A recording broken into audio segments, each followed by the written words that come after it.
ஜானாமி சுபதரிசனா. சித்திரகூடத்துல பெருமாள் பிராட்டிக்கு அவ்வளவு அலங்காரம் பண்ணி விட்டார், கொஞ்சினார், குலாவினார் அப்படின்னா அவ்வளவு சொன்னேனே, அவ்வளவும் எத்தகையதுன்னு பிராட்டிக்கு தெரியுமா? ஏனால் அங்கேயே ஆரம்பிக்கிறார். எப்படி ராசலீல ஆரம்பிக்கும் பொழுது மனசக்கரே அப்படின்னு சொன்னாரோ ஸ்ரீ சுகர், ரந்தும் மனசக்கரே அப்படிங்கிறார். பகவானபிதா ராத்திரி சரதுத்துல்ல மல்லிகாக வீட்ச ரந்தும் மனசக்கரே யோகமாயாம் உபாசிதகாங்க. அதுபோல இங்க சித்திரகூடத்துல பிராட்டிக்கு அலங்காரம் பண்ணி கொஞ்சி குலாவி பிராட்டிக்கு சந்தோஷப்படுத்தணும்னு நினைக்கும் பொழுதே ராமபிரானே ஸ்வஞ்ச சித்தஞ்ச லோபயன்னே அப்படின்னு ஆரம்பிக்கிறார். லுப்தர் இல்ல, முக்தர் இல்ல, தான் மோகிச்சவர் இல்ல, தன் மனசு போனபடி போனவர் இல்ல, தன் மனசை அது மாதிரி ஆக்கிண்டாரா. சித்த நேரம் சீதாதேவியை சந்தோஷப்படுத்தணும் அப்படின்னா தன் மனசை ஆக்கிக்கணும். அப்போ எப்படி இருக்கிறார்னா லோகாதீதமா இருக்கிறார், பரபிரம்மஸ்வரூபமா இருக்கிறார். பரபிரம்மஸ்வரூபமா இருக்கிறவர் அவ்வளவு சந்தோஷப்படுத்தினார் என்று தன்னை சந்தோஷப்படுத்தினார் அப்படிங்கறதோட மட்டும் இல்லாமல் அவர் பரபிரம்மஸ்வரூபமா இருக்கிறார் அப்படிங்கறது ஆழத்துல தெரிஞ்சிருக்கணும் இல்லையா? அப்படி தெரிஞ்சிருந்தாத்தான் கோபிகைகள் ராசத்துக்கு அதிகாரி. அப்படி தெரிஞ்சிருந்தாத்தான் பிராட்டி இப்படி இந்த வார்த்தை சொல்ல முடியும்.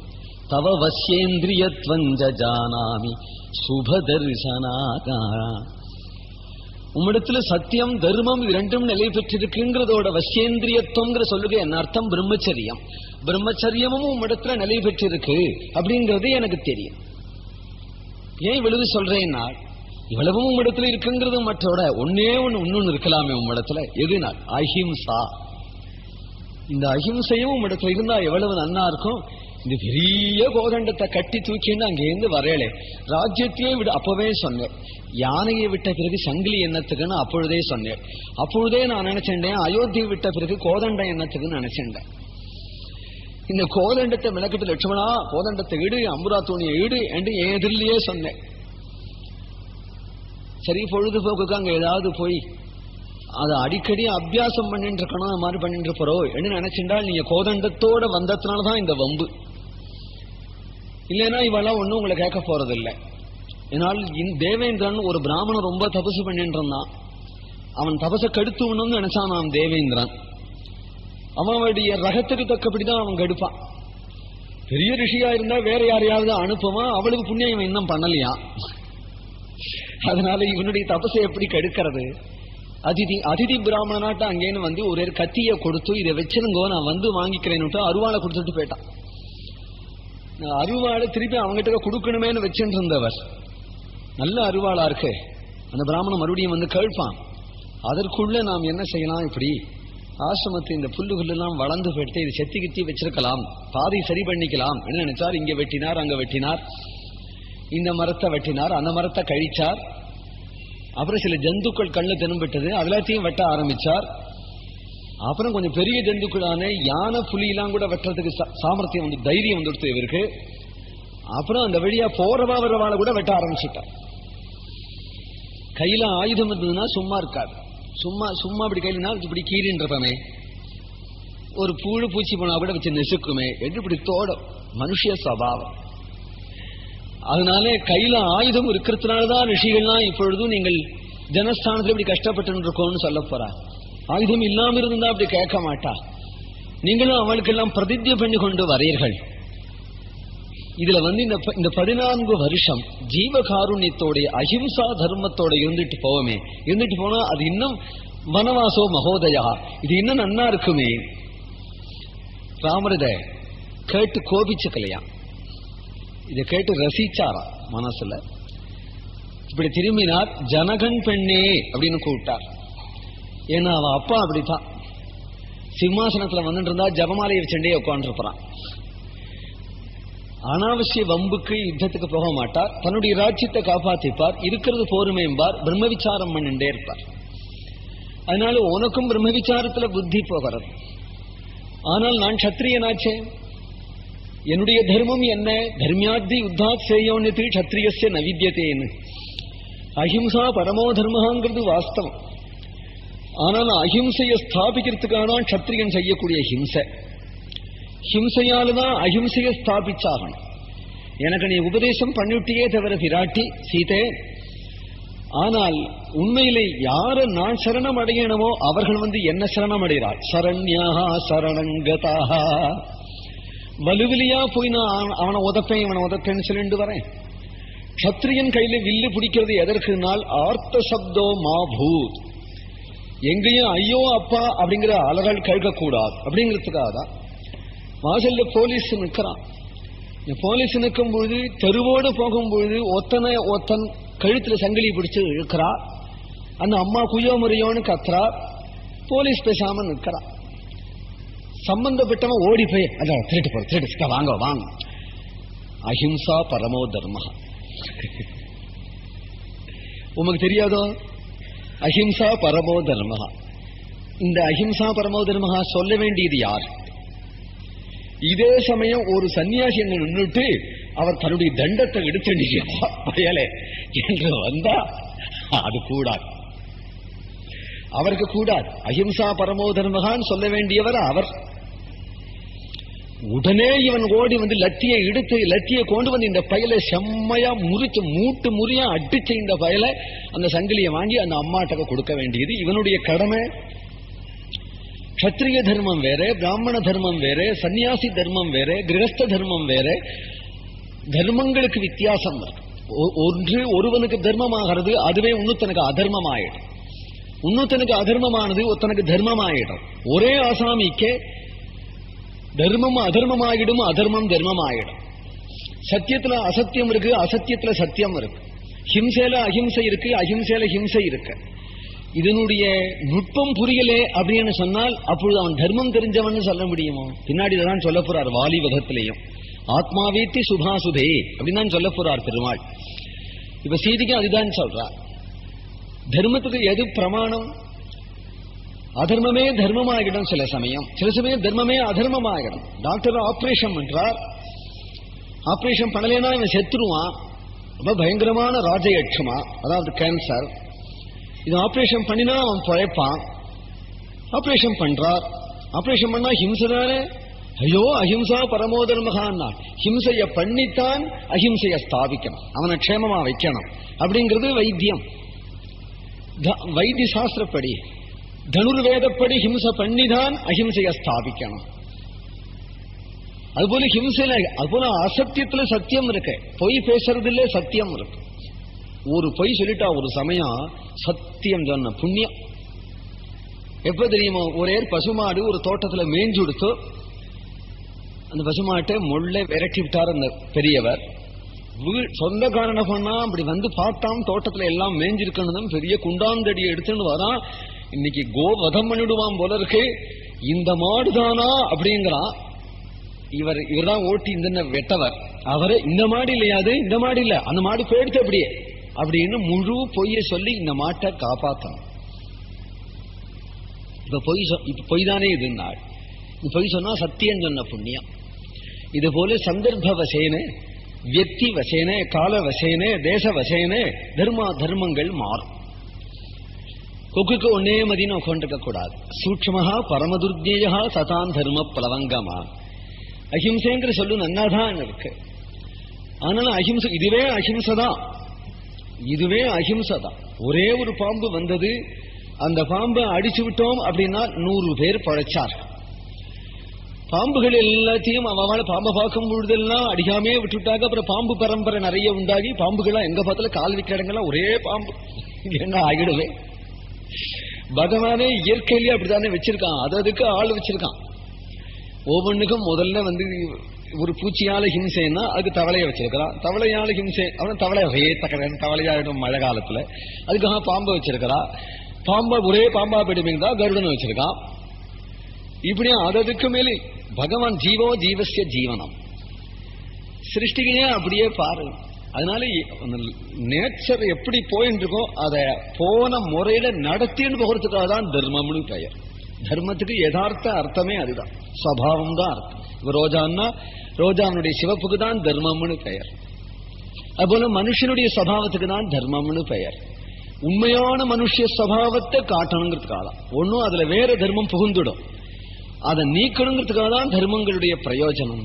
ராமர் இப்படி சொன்னதும் சீதாதேவி கைகளை குவிச்சுக்கிறார். சீதையை பார்த்து சொல்றாள், சீதை சொல்றாள், நான் ஏதோ தங்கள் திருமேனிக்கு ஏதாவது ஆபத்து வந்துட போகிறதே, நாம் யானைப்பட குதிரைப்பட ஒரு சைன்யம் நம்ம இடத்துல இல்லை, ராட்சசாலோ பொல்லாதவாள், அவள்கிட்ட யுத்தத்துக்குன்னு போய் இந்த இடத்துல ஒண்டியா வந்திருக்கோமேங்கிற ஒரு ஸ்திரீ சாப்பல்யத்தால சொல்லிவிட்டேன் அப்படின்னதும் உடனே ஸ்ரீ ராகவன், என் உடம்புக்கு ஒரு ஹானி வந்துடுமோ நான் நினைக்கிறேன். இவ்வளவு ரிஷிகள் செத்து கிடக்கான்னு அவ காண்பிச்சாள், இதுக்கு விமோசனம் தெரியலையா? இவ்வளவு ரிஷிகள் செத்து கிடக்கும் பொழுது நானும் போனா போறேனே, இனிமே நான் மறுபடியும் 14 வருஷம் கழிச்சு பட்டாபிஷேகம் 12 ராஜாவகம் ஆகி அப்புறம் யுத்தத்துக்கு வரத்துக்குள்ள எவ்வளவு ரிஷிகள் போயிடுவா? அப்போ நான் வனவாசத்துக்கு வந்திருக்கிறது எதற்குன்னா இதுக்காத்தான். இதனால எனக்கு என்னதான் நடக்கட்டும். அப்யகம் ஜீவிதம் ஜஹ்யாம் த்வாம் வாசீதே சலக்ஷ்மணாம் நது பிரதிஜ்ஞாம் சம்சுத்ய பிராமணேபியோ விசேஷதः. அப்யகம் ஜீவிதம் ஜஹ்யாம், என் உயிரையே விட்டாலும் விடுவேன், உயிருக்கும் மேலான சீதை உன்னை விட்டு பிரிஞ்ச நேர்ந்தாலும் தயாரா இருக்கேன், உன்னை விட மேலகா நினைக்கிற லட்சுமணனை விட்டாலும் விடு. அப்யகம் ஜீவிதம் ஜஹ்யாம் த்வாம் வாசீதே சலக்ஷ்மணாம். பெருமாள் ஏதோ வேகத்துல பேசிவிட்டார், 3 நடக்க போறது. பிரம்மாஸ்திரத்தால அடிபட்டு பெருமாளும் ஜீவிதத்தை விட போறார், லட்சுமணனையும் விட போறார், நாகபாசத்துல பிராட்டிகையும் பறிகொடுக்க போறார். ஆனால் சத்தியத்தை தர்மத்தை ரட்சிச்சதுனால அந்த தர்மம் 3ஐயும் மீட்டு கொடுக்க போறது. அப்யகம் ஜீவிதம் ஜஹ்யாம் த்வாம் வாசீதே சலக்ஷ்மணாம் நது பிரதிஜ்ஞாம் சம்சுத்ய பிராமணேபியோ விசேஷதः. பொதுவா பிரதிஜையே நான் மீற மாட்டேன், அதுவும் மகர்ஷிகளிடத்துல பிரம்ம ரிஷிகளிடத்துல செய்த பிரதிஜையை மீற முடியுமா? சீதை பயந்து வேட்டா, பீரு, பயந்த சுபாவம் உடையவள். ஆனா அப்பொழுதுன்னு சொல்றாள், நான் ரொம்ப பெரிய பிராஜ்ஞையாட்டம் உங்களிடத்துல பேசிவிட்டேன், பிருகஸ்பதிக்கே புத்தி சொல்லக்கூடிய சர்வஜர் நீங்கள், அதனால் உங்களுக்கு சமானமாக யாரையும் நான் மேதா விலாசத்துல மதிக்க மாட்டேன், இருந்தாலும் கூட வந்திருக்கிறார் லட்சுமணர், அவரிடத்துல கலந்து பேசிண்டு ஆலோசித்து செய்யுங்கோ எதையும் அப்படின்னு தேவி சொல்லிவிட்டு அதுக்கு பிறகு அநேக மகர்ஷிகளுடைய ஆசிரமங்களுக்கு போறார். ஒவ்வொரு மகர்ஷியுடைய ஆசிரமங்களா போறார். போகிற பாதையில் சுதீட்சணர்ங்கிற ரிஷியினுடைய ஆசிரமம் வருது. இந்த ஆசிரமத்திலேயும் தங்குறார். பல மகர்ஷிகள் ஆசிரமங்களே இங்க ஒரு 6 மாசம், அங்க ஒரு 3 மாசம், இங்க ஒரு வருஷம், அங்க ஒரு 3 வருஷம், இங்க ஒரு 2 வருஷம், இங்க 1 நாள், இங்க அரை நாள், இங்க 1 நிமிஷம், அங்க 3 நாள், இப்படியே சஞ்சரிச்சுன்ற எந்த ரிஷிகளுக்கு என்ன பாக்கியமோ இப்படி சஞ்சரிச்சு கொண்டே மறுபடியும் சுதீட்சணருடைய ஆசிரமத்துக்கே வரார். தீட்சணமான தபசு உடையவர் சுதீட்சணர். ராமோபாசகர் தான் அவர். தாரக மந்திரம் தான் அவருக்கு இஷ்ட மந்திரம். சுதீட்சணர் ராமபிரான் மறுபடியும் வந்ததை கண்டு சந்தோஷப்பட்டார். ஸ்ரீராமர் சொல்றார், இங்க அகஸ்தியருங்கிற ரிஷி இருக்கிறாரே அவரை பார்க்கணும். சுதீட்சணருக்கு தெரியும் அகஸ்தியருடைய சிஷ்யர் தான் சுதீட்சணர், தான் அழைச்சென்று போகிறேன். போகிற பாதையிலேயே அகஸ்திய பிராதாவான சுதர்சனருங்கிற ரிஷி இருக்கார், அவரையும் அழைச்சு கொண்டு போறார். வெகு நாட்கள் ஆச்சு சுதீட்சணர் அகஸ்தியரை பார்த்து. ராமர் இப்படி வரும்பொழுதே சுதீட்சணர் ஓடி போய் அகஸ்தியர் இடத்துல ராமர் வரார். அக்னிஹோத்திர சாலையில உட்கார்ந்துக்கக்கூடிய அகஸ்தியர் ராம வரார் அப்படின்னு துள்ளி எழுந்து கொண்டு ஓடி வரார். தன்னுடைய குருநாதரே ஓடும் பொழுது வந்திருக்கிறவார் எப்பேற்பட்டவாளா இருப்பா என்று தெரிஞ்சு கொண்டிருந்த மகர்ஷிகள் எல்லாம் பார்க்கிறாளா. குலபதி அகஸ்தியர். அங்க பல்வேறு சாதனைகள் செய்யக்கூடிய மகர்ஷிகள் இருக்கா. சில பேருக்கு பாராயணம் தான் தபஸ், சில பேருக்கு ஜபந்தான் தபஸ், சில பேருக்கு ஹோமந்தான் தபஸ். இப்படியே அவரவர்கள் தபஸ் பண்ணிட்டு இருக்கிறார்கள். எல்லாருக்கும் குரு அகஸ்தியர்.